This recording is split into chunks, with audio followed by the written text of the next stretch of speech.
नमस्कार, आप देख रहे हैं 9 भारत समाचार। भाजपा सरकार ने 2025-2026 के वित्तीय बजट में गरीब और मध्यम वर्ग के लोगों के विकास के लिए अपनी उत्सुकता व्यक्त की है और इसके पूर्व सांसद पूरा नरसैया गौड़ ने कहा कि केंद्र सरकार द्वारा प्रदान किए गए धन से राज्य का विकास किया जाना चाहिए।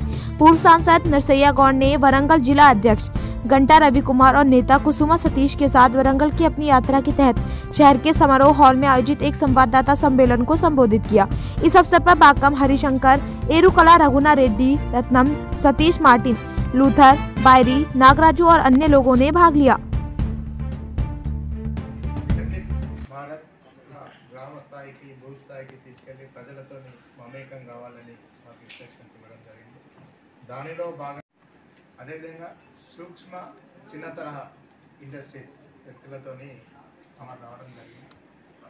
దానిని ఉద్దేశించి ఈ వికసిత్ భారత్ బడ్జెట్ కార్యక్రమంలో ఒక ప్రెస్ మీట్ ఏర్పాటు చేస్తాం। ఈ ప్రెస్ మీట్కి వచ్చిన మీడియా మిత్రులందరికీ స్వాగతం తెలియజేస్తాం। వికసిత్ భారత్ వికసిత్ బడ్జెట్ 2025-2026 బడ్జెట్ నభూతో నా భవిష్యత్తు అన్నట్టు ఎవరు ఊహించని విధంగా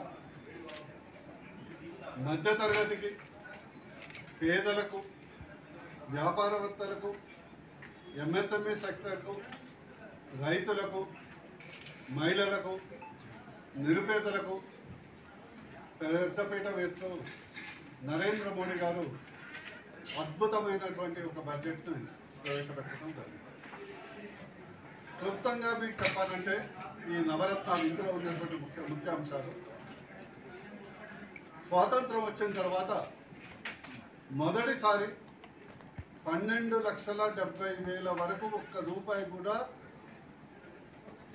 ట్యాక్స్ చెల్లించ అవసరం లేకుండా ప్రవేశపెట్టినటువంటి ఘనత మోడీ గారు। అదేవిధంగా వారు ఎంత సాహసోపేత నిర్ణయం తీసుకున్నారంటే ఈ భారతదేశంలో ప్రస్తుతం 8 కోట్ల మంది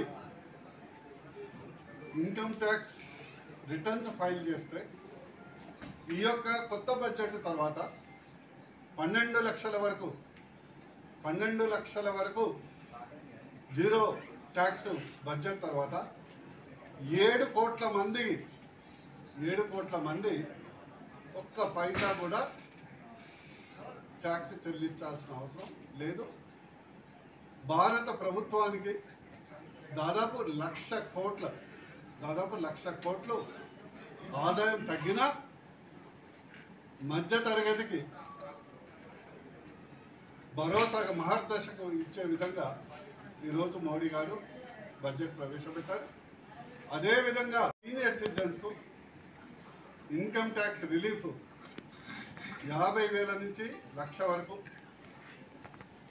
సీనియర్ సిటిజన్స్కు టీడీఎస్ ఏదైతే ఉందో